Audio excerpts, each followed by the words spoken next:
Good morning to everyone. We thank our Almighty God sa panibagong buhay at lakas na ipinahiram niya sa atin.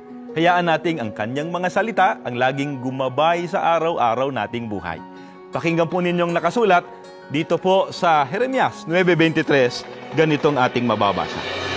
Ito ang sinasabi ng Panginoon, huwag ipaghambog ng matalino ang kanyang karunungan o ipagmalaki ng malakas na tao ang kanyang kalakasan o ng mayamang tao ang kanyang mga kayamanan.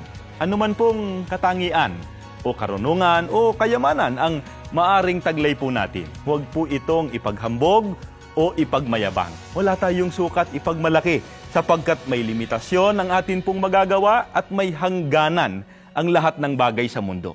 Sino man po ang ating makasalamuha, manatiling mababa ang ating loob kahit na dumami ang tinatangkilik at magkamit ng maraming tagumpay sa buhay na ito, makita pa rin po sa atin ang kababaan ng loob. Have a great day, everyone.